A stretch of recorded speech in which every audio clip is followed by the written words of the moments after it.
What's going on, guys, and welcome back to Battle Ready Inc., the channel all about bringing you as much nerdy content as possible. Today for you, we got a Dragon Village M video, and we're going to be reviewing the brand new limited dragon, Manus, or Manus. I'm going to go with Manus, though.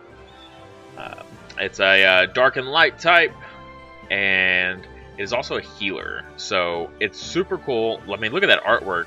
The artwork is super sweet. The dragon itself looks amazing. So, this is going to be a good video. If this is your first time on the channel, make sure you like and subscribe to the channel so that way you can always see new content that we put out on the channel. We're always trying to put newer and better content for everyone. And always try to at least do a Dragon Village M video a week. So if you're here for that, I definitely recommend subscribing to the channel so you can always see everything we put out and when we put it out. Also, if you'd like to support me on Patreon, I'll have a link in the description below. You can go there and support me through there, and you can get featured in videos, and you can get access to the Discord server for that I have for Dragon Village M. So there we can talk about the game or talk about strategy, whatever we need to do. And also you can have input on future videos that I'll put out on the channel. So make sure you check that out. But without further ado, let's get into this review. Alright, so first up, we're gonna kind of cover the light and dark at the same time, but here's just the light dragon, and look at that. That is so cool. The staff and the effects and everything. I mean, that is just super sweet. Leave it to a limited dragon to look super awesome, right? And then the dark version. Oh, wrong button. The dark version also super cool. Probably even a little bit better in my opinion. I don't know. I like the blue, the gray, and the purple. It all just flows really well together. Both of these dragons are going to be recovery type, so they're going to be your healers, which is good. I don't know if we have many limited dragons that are healers. I believe we have a couple, but not a lot. So this is a great addition to that team. So both the flavor text read equally the same. The guardian of the dimensional gate that leads to the demon world, which is known to be on the other side of the moon. It fought in a great battle when the prince of the demon world escaped through the gate. It's now chasing after him.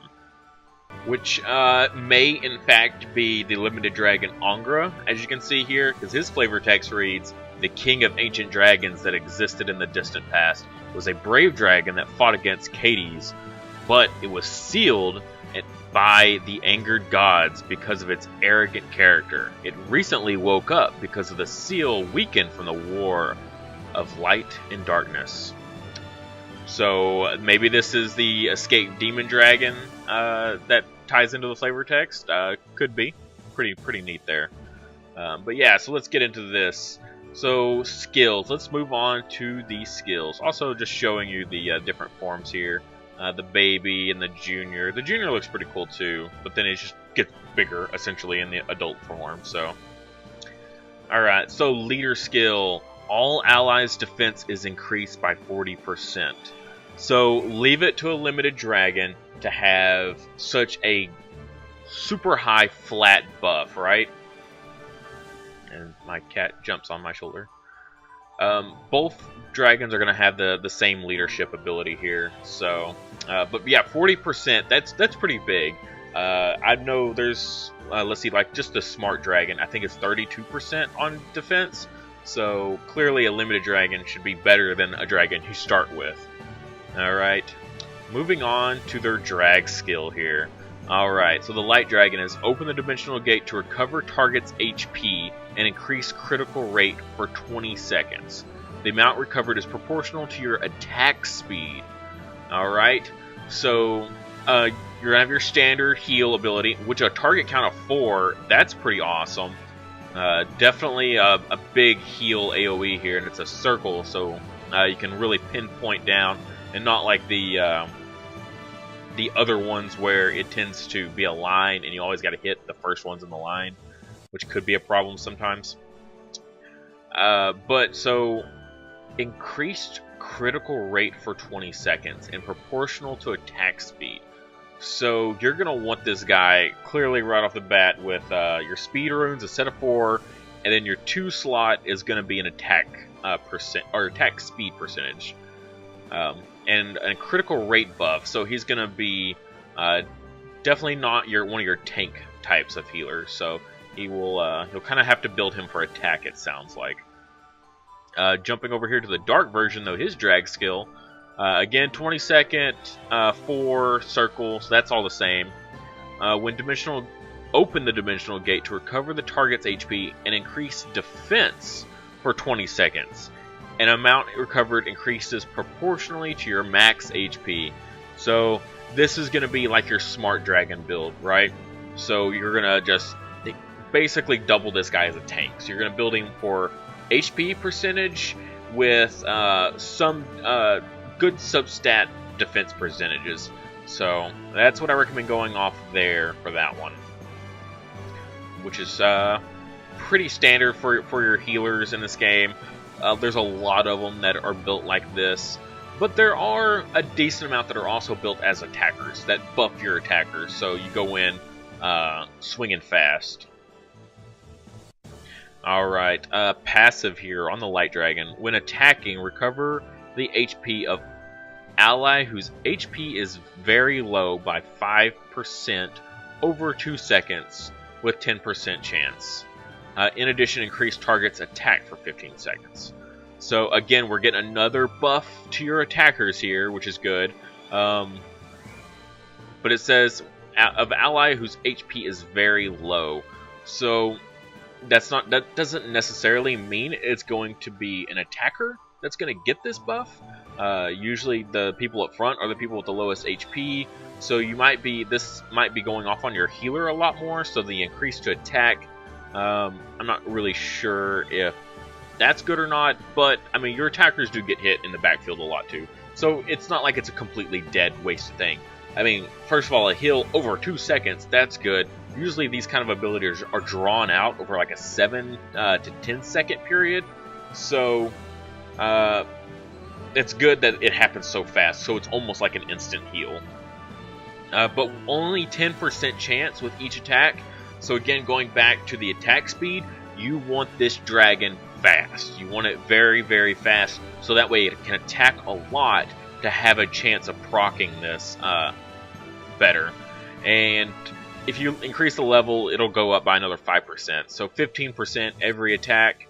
It's not bad, but I don't know how often you're going to get this to proc in a fight, typically. So if you have bad luck, it may never proc. So it's not something you should rely heavily on, but a nice all-around benefit. Let's go look at the dark one. I need to move that. That is getting in the way. Alright, every set duration. Okay, so every 20 seconds, recover only 3% of an ally's HP with very low health. And this one's over 5 seconds. So it's less health, and it's over a longer period of time. But, in addition, grant immune effect on target for 7 seconds. So, and then we can increase this up to drop the cooldown down to 13 seconds.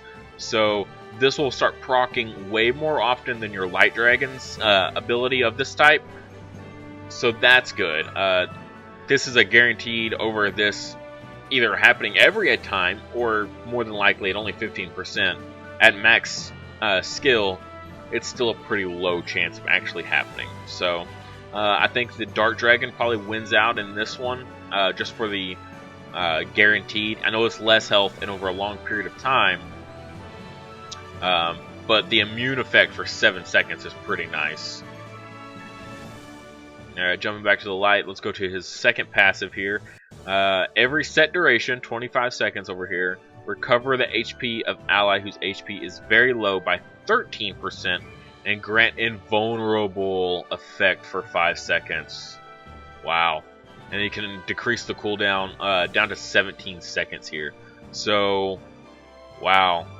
Alright, sorry about that. My cat decided to jump up and try to drag everything into the floor. Awesome. So yeah, recover the HP of an ally whose HP is very low by 13%.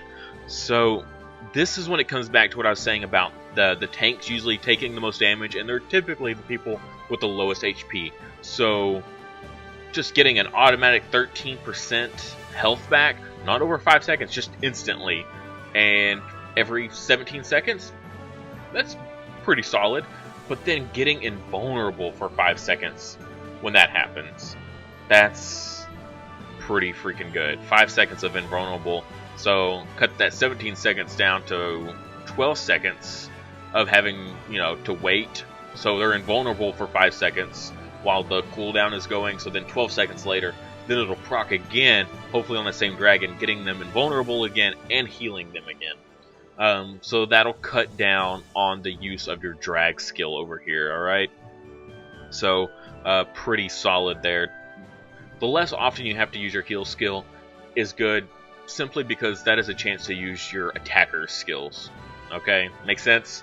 So, having great passives like this is what makes regular healers stand apart from these kind of dragons. Your limited dragons is what makes them so good. Alright? So, great passive here. Definitely makes up for the drag skill, I think, in my opinion. Or, especially the second passive. So let's look at the dark one here. Every set duration, recover the HP of ally whose HP is very low by 13%, and grant invulnerable for effect for 5 seconds. So exactly the same passive, okay, between the two. So whereas this one had kind of a lacking second or first passive, and the dark one's passive I thought was a little bit better. The fact that the next passive is the exact same, that automatically keeps setting the dark version a little higher than the light version. I'm not saying that the light one's not good, just when comparing these two in particular side by side, I kind of am digging the dark version better. I'll talk a little bit more about that in a second. Alright, last skill here is going to be the same for both dragons, and this is a passive, and resurrect an ally and recover 40% of its HP. Cooldown 180 seconds. Pretty standard ability. It can't be leveled up though, so you can't increase the health it comes back with like you can on other dragons. So that's kind of a shame, but anytime a healer has a built-in resurrect ability, that sets it on a whole nother tier of usefulness. The smart dragon that you start with doesn't have that, right? And the buffs on it aren't as good as some of the other Nat 5s that are out there. But I probably won't cover any of the other ones, not anytime soon at least. But there are other healers out there. Well, I'll go ahead and show one. The one that I use, or have been using. If I can find it, those are Nat 4s.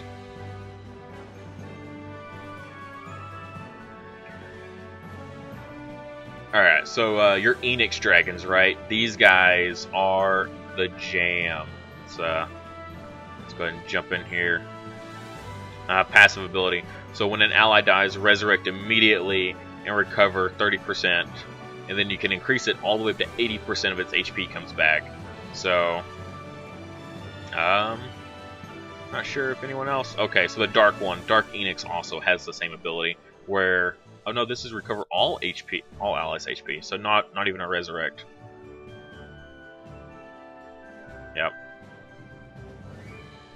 So Water Enix, one of the few that has an actual revive ability. So resurrect is hard to come by in this game. There's a light dragon also has it as well out there. But yeah, resurrect is super valuable. So if you can get a hold of a dragon that has one, especially on a healer, I definitely recommend making it one of your primary healers, okay, in most content. Because there's never a time when having a resurrect ability isn't good in this game. I can guarantee it. Alright, so that's where we stand with these two guys. So, your light is going to be an attacker type healer, which I'm not exactly entirely partial to. They do have their benefits. I see it in some cases, but usually I really need my healers to just stay alive and heal. I like whenever I can double my healer as an attack, or not as an attacker, as a tank. So that's what I kind of like about the dark one here, is he scales off of HP. So and every time I use his heal skill, it increases defense. So putting him on the front line with like another tank is pretty neat, because I can just build him for just being my tank and nothing else. and that'll guarantee that he survives longer, right? Whereas if you build them for attack types, sometimes depending on how your formation is and what you're fighting, they can get picked off super easily, especially in PvP when they just do a line attack or a targeting attack, and then they can just nuke your attack type healer super easily, which isn't exactly good. So you can't really heal if you're dead. Also, the resurrect ability won't work if you're the first to go. So then you lose out on that entire passive. And then all these other passives for doing the innate healing, you'll never get those on their if you're not alive. Of course you're not going to get them, but the sooner you die, then that's the less time that has passed for them to put in enough work to make them useful. Still a very powerful dragon. Even besides that, you don't necessarily have to build him for as an attack type. So your attack speed, you definitely need attack speed. So what I'm going to say on his runes, okay? So your second slot needs to be attack speed percentage, of course. I mean, that's just a given. Then your fourth slot, probably critical rate. I might not have touched this in my intro videos or intermediate, but if you can get a good crit rate rune on a healer dragon, there is a chance that when they use their heal skill, that it can crit. So what that means is, just like an attack, you do essentially more healing. So instead of only healing 80,000, you get a crit, you can do 140,000 for healing, that sort of thing. So 4 slot crit rate, and then the last slot, I would say either HP percentage or defense percentage. And then to balance that out, so your rune types, you're going to have your 4 attack speed, your blue runes, of course, so give them another attack speed percentage buff. But then that other 2 set, balance it with whatever you chose for that last slot. So if you chose an HP percentage rune, then do solidarity runes for that last 2 set, okay? So then you'll also get a defense buff. Now, if you do defense percentage for that last one, then you're going to do your HP percentage runes, okay, for that other 2 slot. So that way you don't overcompensate in one area, just have a whole lot of health, but then no defense, because then they're going to melt you. But as a healer, that's not necessarily bad, because if you have a lot of HP, then you can just heal that. Whereas if you have a lot of defense and low HP, when you get your heal off, you're going to hit your max, and then you're going to have a lot of wasted points that could have gone into healing. So, food for thought, that's more of a you decision sort of thing, but I would try to find a happy medium between those. And then, of course, on all of your substats, that's what you want. You want every rune, except for your 2 slot, because it's already going to have attack speed percentage, but you want every rune to have an attack speed percentage boost to it, okay? No matter what rune slot it's in, that's a must.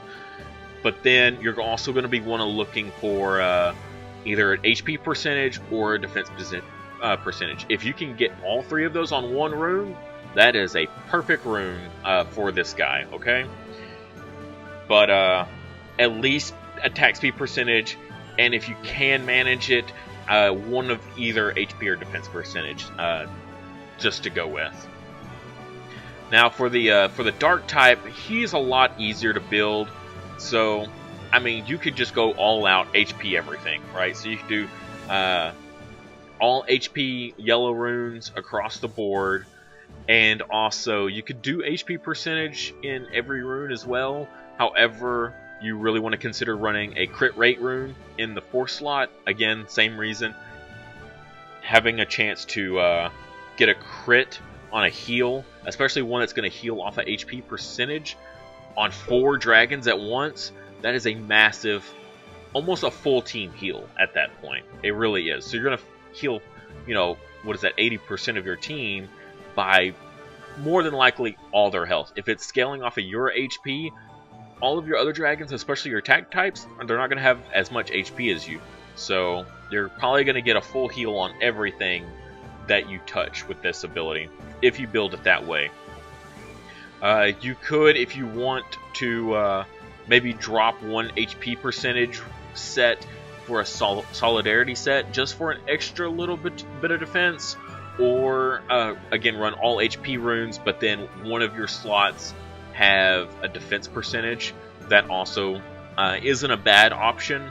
It's just more of trying to find that happy middle ground. You want a little bit of defense. A little bit of defense isn't bad, but you do want a lot of HP. You're going to be your skill does scale off of HP percentage, but like I said, you don't want to have it so high that you're going to be wasting points. You know what I mean? You're healing 4 dragons at once, so and if you're healing a lot of attackers, you're going to be having a lot of wasted points that aren't going to be able to go on those dragons, because they're going to hit max pretty fast, pretty easily, and then waste. So maybe instead of wasting those points, you rein in the HP a little bit, but then bump up the defense to help mitigate that. So then you're not wasting anything. Alright, I think that'll probably be your best bet here, because your attack speed isn't going to benefit in any of these cooldowns like it does. It's going to benefit your light dragon. Also, if you've never noticed this, down here at the bottom they have a team bonus, and you can find this in most of the menus when you're looking at the dragons. But you can click that and you can see some of the bonuses you can get. So if you team it up with Manus, any attribute, then they will always have this crit rate plus 15% buff, which is really cool. And this is an innate across the game. If you ever use 4 light dragons in the game, you increase damage to dark ally or dark enemies by 5%, and then decrease it by 5%. So how usually light and dark matches up against each other, they both can do extra damage to one another. Well, this helps mitigate that. So if you're going into a dark level and fighting a lot of dark enemies, then running 4 lights, I mean, running the counter to whatever is always a good idea, but if you don't have to feel so bad, because when you run lights, you're always like, oh, I'm going to take a whole bunch of damage. Maybe I shouldn't use lights to fight darks. Well, if you run an entire team of them, or at least 4, then you're going to help mitigate that damage you're going to take, and even increase damage. So it's a win-win. And if you run 2 healers at once, you can get an effect resistance plus 10%. So just cool stuff there. And this tells you if you own them or not. That's why these guys are grayed out and there's no check mark or nothing. So I don't own them. But I think that'll wrap up this video. I hope you enjoyed it. If you did, like I said, make sure you like the video and subscribe so that you can see more content like this in the future.